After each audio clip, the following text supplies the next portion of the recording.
இந்த வீடியோவில் பங்களாதேஷ் முழுமுற்றாக இந்தியாவை ரெண்டு முக்கியமான விஷயத்தில் குற்றம் சாட்டியிருக்காங்க.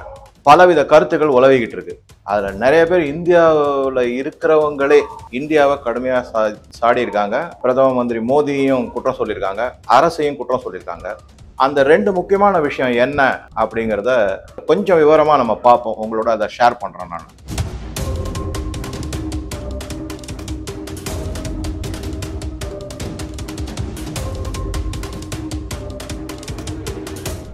முதலாவது என்ன அப்படின்னாக்கா, நம்ம எல்லாருக்குமே தெரியும் இது மழைக்காலம்.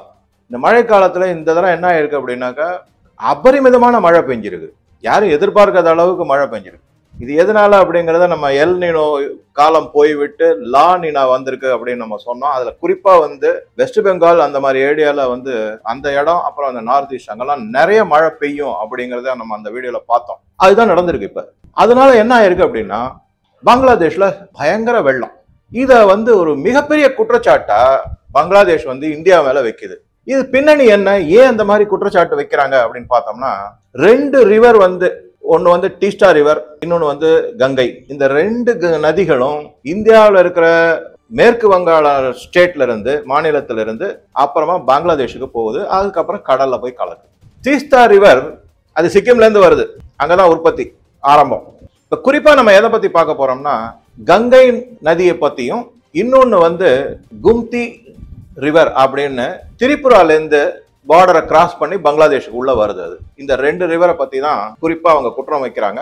அது என்னங்கிறத பார்க்கலாம். இந்த கங்கை நதி எந்நேரமும் தண்ணி இருக்கிற நதி. அது வத்தாத நதி. அதெல்லாம் ஏன்னா பனி பிரதேசத்துல இருந்து இமயமலைல உருகிதான் வருது. அது சரி, அது ஒரு பாயிண்ட்.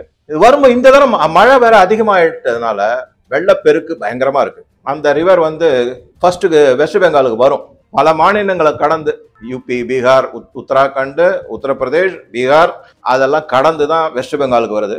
அந்த வெஸ்ட் பெங்காலுக்கு வரும்போது அதுக்கப்புறமா அது பங்களாதேஷ்க்கு வருது. அதனால அது இன்டர்நேஷனல் ரிவரா ஆயிடுது. இங்க குறிப்பா நம்ம எதை பத்தி பார்க்கணும் அப்படின்னா, ஃபராக்கா பரேஜ் அப்படிங்கிற இடத்துல அது. இந்த ஃபராக்கா பரேஜ் அப்படிங்கிறது என்ன அப்படின்னா, இது ஒரு தடுப்பு அணை அப்படின்னு சொல்லலாம். இந்த அணை கிட்டத்தட்ட $1 பில்லியன் கட்டப்பட்டிருக்கு. முன்னாடியே கட்டிட்டாங்க. வெஸ்ட் பெங்கால்ல முஷீராபாத் அப்படிங்கிற இடத்துல இதை கட்டியிருக்காங்க. இது ஒரு 18 கிலோமீட்டர் பங்களாதேஷ்ல இருந்து இந்தியாவுடைய பார்டருக்கு பின்னாடி இருக்கு, இந்தியாவுள்ள இருக்குது.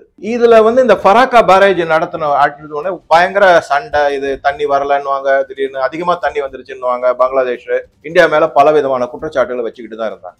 அந்த மாதிரி குற்றச்சாட்டு வைக்கும் போதுதான் இது ரொம்ப நாள், அதாவது 1971 பங்களாதேஷ் விடுதலை அடைஞ்சது, சுதந்திரம் அடைஞ்சது. ஈஸ்ட் பாகிஸ்தானா இருந்தது, பங்களாதேஷா ஆயிடுச்சு. அது இந்தியா உதவி செஞ்சது, அது எல்லாமே நமக்கு எல்லாமே தெரியும். ஆனா 75ல இருந்து குற்றம் சாட்ட ஆரம்பிச்சிட்டாங்க. இது சரியில்லை, அது சரியில்லை அப்படின்னு பயங்கர குற்றம். சரின்னு என்ன பண்ணாங்கன்னா, 1977ல இந்திரா காந்தி தோற்கடிக்கப்பட்டு ஜனதா பார்ட்டி வந்தது. அதுல பாபு ஜெகஜீவன் ராம் தான் இதை கையில எடுத்து ஒரு மிகப்பெரிய தலைவர். அதாவது அவர் இந்த பட்டியலின தலைவர்ல மிகப்பெரிய போற்றக்கூடிய தலைவர். அவர் ரொம்ப நிறைய செஞ்சிருக்காரு. அந்த பாபு ஜெகஜீவன் ராம் தான் போய் ஒரு பேச்சுவார்த்தை எல்லாம் நடத்தி ஒரு சின்னதா ஒரு அக்கார்டு போட்டாங்க. சரி, அது 1979ல போட்டாங்க. அந்த அக்கார்டு படி, அதாவது அந்த இதுபடி, ஒப்பந்தப்படி என்ன இருக்கு அப்படின்னாக்கா, எப்பப்பெல்லாம் நிறைய தண்ணி வருதோ 10 நாளைக்கு ஒரு தரம் உங்களுக்கு டேட்டா கொடுத்துருவோம். இது இவ்வளவு தண்ணி வந்திருக்கு, இவ்வளவு நாங்க ரிலீஸ் பண்ண போறோம், நீங்க ஜாக்கிரதையா பாத்துக்கங்க, நீங்க செய்ய வேண்டியதை செய்யுங்க அப்படிங்கிற மாதிரி வெறும் டேட்டா மட்டும் தான் கொடுப்போம். ஒவ்வொரு 10 நாளைக்கு அது கொடுப்போம். அது அதோட இருந்துச்சு. அதுக்கப்புறம் 1996ல, கிட்டத்தட்ட டிசம்பர் 1996ல வேற மாதிரி ஒரு ஒப்பந்தம் போடப்பட்டது. அது என்னன்னா, இந்த நதிநீர் பங்கீட பத்திய ஒப்பந்தம். குறிப்பா இந்த கங்கையில வருது. இந்த ஃபராக்கா பரேஜை நிறைய குற்றம் சொன்னாங்க. நீங்க தண்ணியை தடுத்து நிறுத்துறீங்க அப்படின்னா, எங்களுக்கு வர வேண்டிய தண்ணி வர்றதே கிடையாது, இந்தியா எங்களை ஏமாத்தி விட்டது அப்படின்லாம் பயங்கரமா நிறைய இந்த மாதிரி எல்லாம் பேசிட்டு இருந்தாங்க. அதனால என்ன பண்ணாங்க, 1996 டிசம்பர் 1996ல போய் என்ன பண்ணாங்க, ஒரு இது போட்டாங்க, திருப்பியும் ஒரு ஒப்பந்தம். அந்த ஒப்பந்தப்படி என்ன ஆயிருக்கு அப்படின்னா, 70 கியூசெக்ஸுக்கு மேல தண்ணி வந்தா எப்படி அதை ஹேண்டில் பண்றது. 70 கியூசெக்ஸ்னா கியூபிக் மீட்டர் பர் செகண்ட் அப்படின்னு இன்ஃப்ளோ, அது உள்ள தண்ணி எவ்வளவு வருதோ அதை பத்தி பேச்சு. அது மாதிரி செஞ்சுட்டு அதுல என்ன சொன்னாங்கன்னா, 70 கியூசெக்ஸ் வந்துச்சுன்னா 35 கியூசெக்ஸ் உங்களுக்கு, 35 கியூசெக்ஸ் இந்தியாவுக்கு, பங்களாதேஷ், இந்த மாதிரி பிரிச்சுக்கிட்டாங்க ஈக்குவலா. ஒன்றும் பிரச்சனை இல்லை அப்படின்னு சரின்னு ஒப்பந்தம் கைது.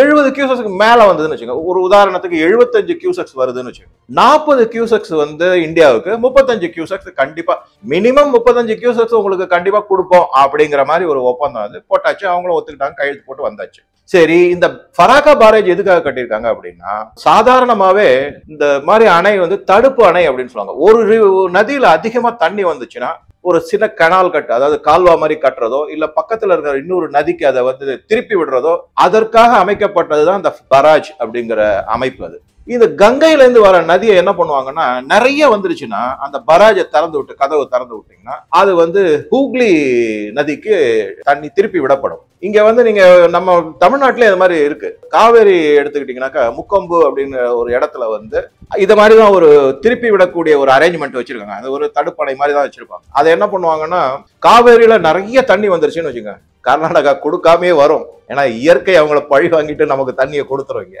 அந்த மாதிரி நிறைய தண்ணி வரும்போது அந்த முக்கொம்புல வந்து மதக திறந்து விட்டு கொள்ளிடத்துல தண்ணியை திருப்பி விட்டுருவாங்க. ஸோ தட் ரெண்டு ஆறுகள்லையும் சமமா போகும், ஒன்றும் பெரிய சேதங்கள் எதுவும் ஆகாது அப்படிங்கிறதுக்காக திருப்பி அது மாதிரி இருக்குது. 1976 நினைக்கிறேன், 76 77 மிகப்பெரிய வெள்ளம்.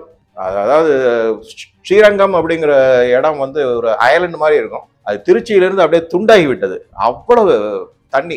அதுதான் ஹிஸ்டாரிக்கல் ஃப்ளட் அப்படின்வாங்க. இன்னி வரைக்கும் அது மாதிரி நடக்கல, அது ஒரு ரெக்கார்டு. சரி, இப்ப அடுத்தது அதே மாதிரி இந்த ஃபராக்கா பராஜ் என்ன பண்ணோம்னா, கங்கையில அதிகமா நீர் வரத்துக்கு இருக்கும்போது அதை வந்து திருப்பி விடும் ஹூக்ளியில. எதுக்காக? ஹூக்ளியில ரிவர்ல தண்ணி போனாக்க, ஏற்கனவே நான் சொன்னேன் 35 கியூசெக்ஸ் வந்து நமக்கு மேல வரதும் நமக்கு தான் அப்படிங்கிற மாதிரி, அந்த தண்ணி எல்லாம் இந்த ஹூக்ளி ரிவர்ல வந்ததுன்னா கல்கட்டா போர்ட் இருக்கு இல்லையா, அதுக்கு கொஞ்சம் வசதியா இருக்கும். எதனால அப்படின்னா, இல்லைன்னா கடல் தண்ணி ஹூக்ளி ரிவர் உள்ள வந்துடும். அது வராம முகத்வாரத்துல வந்து இந்த தண்ணி எதிர்த்து போகும். அதனால அந்த மாதிரி ஒரு சில அரேஞ்ச்மெண்ட், அதுக்கப்புறம் கப்பல்கள் போக்குவரத்து எல்லாம் ஈஸியா இருக்கும். இதுக்காக அமைக்கப்பட்டதுதான் அந்த ஃபராக்கா பராஜ். ரைட்டா? இது மாதிரி போயிட்டு இப்ப என்ன பண்ணிட்டாங்கன்னா, இந்த மழை எக்கச்சக்கமா வந்து கண்ணா பின்னான்னு திட்டி தீர்த்துட்டாங்க இந்தியாவே. சரி, என்னடா இப்படி திட்டி தீர்க்க, உடனே என்ன பண்ணிட்டாரு, மினிஸ்ட்ரி ஆஃப் எக்ஸ்டர்னல் அஃபேர்ஸ் அவருடைய ஸ்போக்ஸ் பர்சன், நமக்கு நல்ல பழக்கமான வீடியோல நம்ம நிறைய தடவை அவரை பத்தி போட்டிருக்கோம், ரந்தீர் ஜெய்ஸ்வால். அவர் என்னென்ன சொல்லியிருக்காருன்னு பாருங்க. இது வந்து நேச்சுரலா வந்தது, எங்க கிட்ட ரெக்கார்டு இருக்கு, நாங்க எவ்வளவு தண்ணி திறந்து விடுறோம், எவ்வளவு நேச்சுரலா வருது, எல்லா ரெக்கார்டும், மழை பெஞ்ச அளவு எவ்வளவு இருக்கு, இதனால எங்க பேர்ல எந்த குத்தமும் கிடையாது அப்படின்னு சொல்லிட்டு அவர் வந்து பல விதமான விளக்கங்களும் சொல்லியிருக்காரு. எப்படி எப்படிலாம் நடந்தது, என்னென்னலாம் செஞ்சிருக்கோம், எங்களை பிளேம் பண்றதுல அர்த்தமே இல்லை, இது இயற்கையின் சீற்றம் அப்படின்னு. இதை தவிர என்ன பண்ணிட்டாங்கன்னா, அந்த திரிபுரால வந்து ஒரு ரிவர் இருக்கு, கும்தி அப்படின்னுவாங்க, GUMTI, கும்தி. அந்த கும்தி ரிவர்ல வந்து ஒரு டாம்பூர் அப்படின்னு ஒரு டேம் இருக்கு. குற்றச்சாட்டு என்னன்னா, நீங்க அந்த கும்தி ரிவர் டேமை திறந்து விட்டுட்டீங்க, அதனாலதான் வந்து பங்களாதேஷ்ல வந்து முழங்கால அளவு தண்ணியில எல்லாரும் பயங்கரமா அவதிப்பட்டாங்க அப்படின்னு சொல்லிட்டு அவங்க என்ன பண்ணிருக்காங்கன்னா, நிறைய இமேஜஸ் போட்டிருக்காங்க சோசியல் மீடியால, இதுல எல்லாத்துலயும் போட்டுட்டு, இங்க பாருங்க எவ்வளவு கஷ்டப்படுறாங்க மக்கள்லாம், இந்தியாவுக்கு மனிதாபிமானமே இல்ல, நீங்க வந்து ஷேக் ஹசீனா உங்க நாட்டுல அடைக்கலம் கொடுத்து அவங்க என்ன சொல்றாங்களோ அதுபடி செய்யறீங்க, மக்களை பழி வாங்குறீங்க, அப்படி இப்படின்னு கொஞ்சம் கண்ணாபண்ணு. இதுல என்ன வேடிக்கைன்னா, அந்த இமேஜஸ் எல்லாம் அனலைஸ் பண்ணிருக்காங்க. தரவா விடுவாங்களா நம்ம அரசு?